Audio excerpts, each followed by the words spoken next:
আসসালামু আলাইকুম। Hello everyone. সবাই কেমন আছেন? আশা করি সবাই ভালো আছেন। অনেকদিন পর আসলাম আপনাদের মাঝে। আর এতদিন পর আসার কারণ হচ্ছে সেটা আপনাদের সাথে এখনই শেয়ার করব। এ হচ্ছে আমার পুষি। কমবেশি আপনারা সবাই চেনেন। পুষিকে সবাই দেখেন। বাট ইদারিং আমি প্রায় ১-২ মাস ধরে কোনো ভিডিওই আপলোড করি না। কারণ আমার পুষিটা খুব অসুস্থ ছিল। এজন্য আমি ভিডিও বানানোই ছেড়ে দিছি। আপনাদের মাঝে আসা হয় না। তো ভাবলাম এখন আমার পুষি তো আল্লাহর রহমতে অনেকটাই সুস্থ। তো এখন সেটা একটু শেয়ার করি যে আমার এতদিন না আসার কারণটা কি। তো আমাদের এখানে ২ টা বিয়ে ছিল। হলুদের দিন ও সারাদিনই আমাদের বাসায় ছিল। সন্ধ্যাবেলা খাবার দিছি, খাবার খাইছে। খাবার খাওয়ার পর রাতেও আর ঘরে আসে নাই।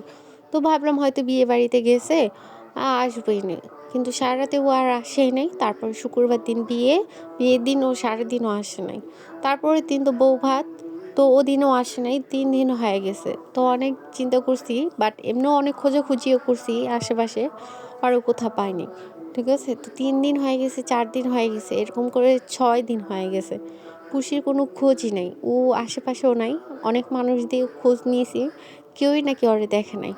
তো ৭ দিনের দিন হঠাৎ করে আর কি রাত্রের বেলা ও আসছে। আমরা তখন প্রচুর শীত, বাইরে প্রচুর শীত, শৈত্যপ্রবাহ ছিল। তখন ও রাত্রে আসছে। আইসা আমাদের তো দরজা লাগানো, ও মানে ম্যাও করে ডাক দিছে।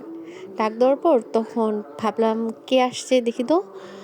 মানে ওর কণ্ঠটাও আমরা চিনতে পারিনি। এত কি হয়েছে অবস্থা সেটা বলতেছি। তারপরে দরজা খুলছি, আমি ডাক দিছি যে পুষি, পরে আবারও ম্যাও করছে। তখন দরজা খুলছি, দেখি কি ও, হায় রে আল্লাহ! মানে ওরে দেখে তো আমি পুরাই অবাক যে কি যে অবস্থা। মানে ওর এই কপালে এদিকে আমি ভিডিওতে এখানে এখন শুকায় গেছে, তো এখন বোঝা যায় না। আর তখন মানে আমার মনে এতই খারাপ ছিল, আমি ওর এই অবস্থা ভিডিও করি নাই। এই কপালের এদিকে চামড়া উঠে গেছে গা, পায়ের দিকে চামড়া উঠে গেছে, একটা পা লুলা হয়ে গেছিলো। আর শুকায়া মানে কয়দিন যে না খাওয়া সেটাই বুঝাই যায়। ও হাঁটতেই পারে না। ও মানে কাইক দেয় যে মানে কি কষ্ট করেছে কাইক দিছে। আমার মনে হয় কি ও অসুস্থ ছিল, এই জন্য আসতে পারে নাই কা।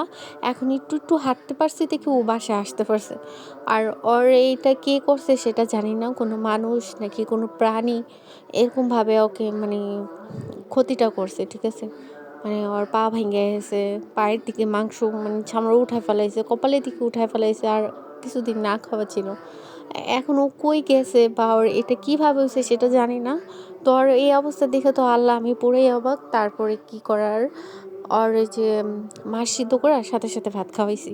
খাওয়ানোর পর ও ৩ দিন তোরই ওর কোনো সেন্সই নেই। ও শুধু একটু ওর তো খাবার দিতাম, ও খালি ঘুমাই তুই। ঠিক আছে? দিন-রাত ২৪ ঘন্টা ঘুমাই তুই, খালি সময় মতো উঠে একটুখানি খাবার খাইতো। তাও আমি ডেকে ডেকে উঠাইতাম, তখন খাইতো। ঠিক আছে? এই ছিল এই ওর ওর অবস্থা। তো এখন তো আল্লাহর রহমতে অনেকটাই ভালো। এই যে কপালের দিকে একটু আছে, বোঝা যাচ্ছে। তো সবাই ওর জন্য দোয়া করবেন যাতে আমার পুষিটা যেন ভালো থাকে। আর সবসময় জানি আল্লাহ পাক ওকে আমার কাছেই রাখে। কখনো জানি আমার কাছ থেকে ওকে না নিয়ে যায়। কারণ ও যে আমার কাছে ৬ দিন ছিল না, আমার যে কি পরিমাণ কষ্ট হইছে সেটা আর কি বুঝায় বলার মতো না। ঠিক আছে? তো আপনারা সবাই তো দেখতে পারলেন, আর সবাই তো জানলেন যে আমার এতদিন ভিডিওতে না আসার কারণ। ইনশাল্লাহ এখন থেকে নিয়মিতই আসবো। আবার আপনারা নতুন করে আমার পুষির দুষ্টমিগুলো দেখতে পারবেন। এতদিন নিশ্চয়ই খুব মিস করছেন। তো আল্লাহ হাফেজ, সবাই ভালো থাকবেন। টাটা।